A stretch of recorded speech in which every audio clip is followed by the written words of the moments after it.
Well, I'm sorry, but remember the rules. Adesso lì perché vecchio uscina, già il suo sempre 11 sì.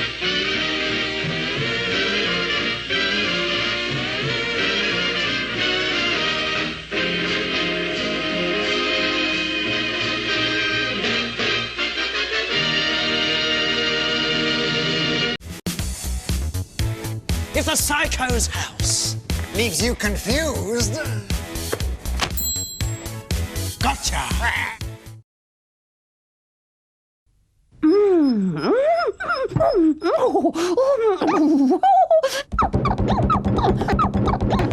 Cheese sandwich is gross.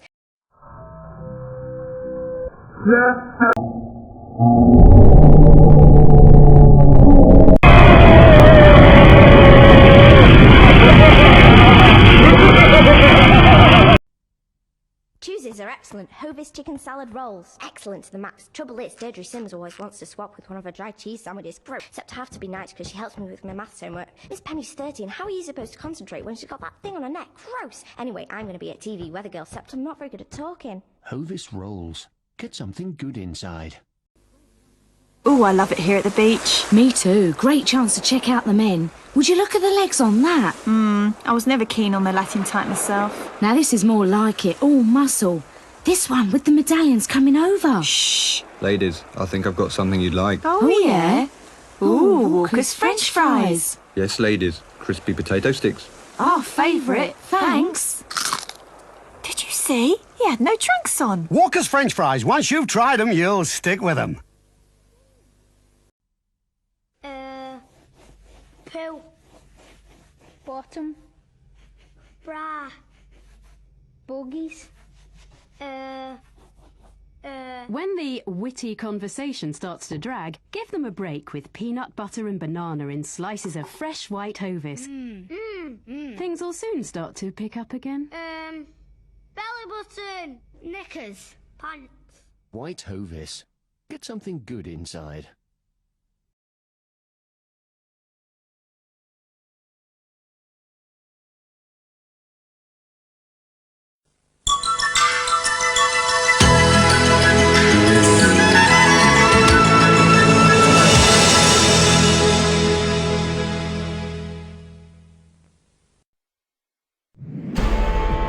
Vilified with lies and innuendo, the man wrongly accused of killing Joanna Yates wins substantial damages. Christopher Jeffries is the latest victim of the regular witch hunts and character assassination conducted by the worst elements of the British tabloid media.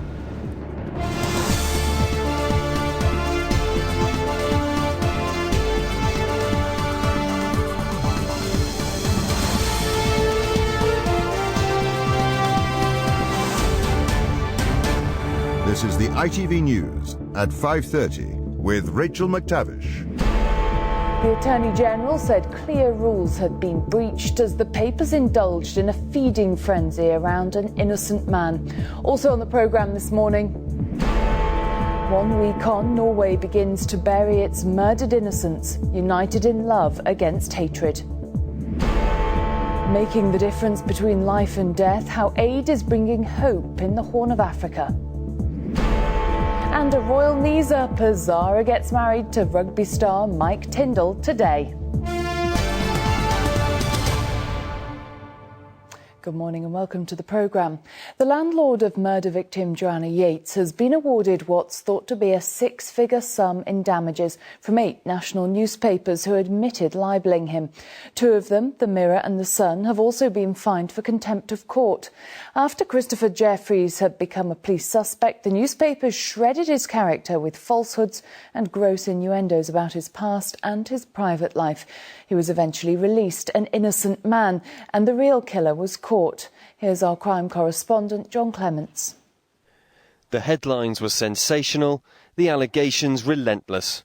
One problem, none were true.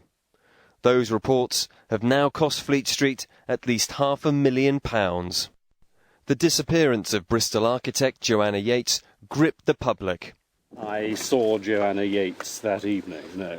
The arrest of her landlord Christopher Jeffries sparked a newspaper feeding frenzy, which today led to the High Court where 8 newspapers agreed to pay huge libel damages for coverage his solicitor condemned. Christopher Jeffries is the latest victim of the regular witch hunts and character assassination conducted by the worst elements of the British tabloid media. Many of the stories published in these newspapers are designed to monster the individual in flagrant disregard for his reputation, privacy and rights to a fair trial. One paper had alleged Jeffries spied on his tenants, a claim judges described as seriously prejudicial. Another said he was obsessed with death, scared kids and was creepy. Some reports claimed the retired teacher behaved oddly towards pupils. Others linked him to a paedophile and even an unsolved murder before he was released without charge. At a second hearing, the Daily Mirror and the Sun newspaper were fined for contempt of court too. The Attorney General said their coverage was so hostile it could have deterred witnesses coming forward to help Mr. Jeffries. I don't think, in my experience, I have rarely seen a level of vilification of an individual on arrest of this type. Mr. Jeffries' ordeal may have repercussions outside the court, some media experts believe. But put it in context. There's huge concern over privacy, with injunctions and so on and so on and so on. Huge concern over invasions of privacy, phone hacking and the like, blagging and all the rest of it. Huge, new judge-led inquiry under Leveson into the ethics and culture of the press. In that sense, we're no doubt at a watershed moment.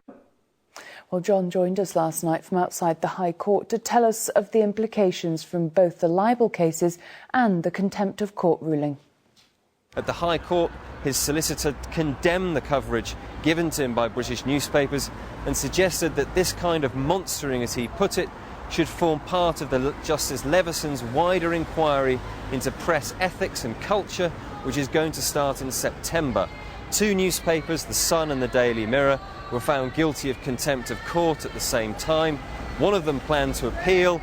Mr. Jeffries himself will be continuing legal action against Avon and Somerset Police, claiming they wrongfully arrested him and falsely imprisoned him. Any faint hopes of an end to the US budget crisis were shattered overnight. A compromise between warring factions appears more unlikely than ever. The Republican-dominated House of Representatives passed their budget bill. The Democrat Senate this morning rejected the bill.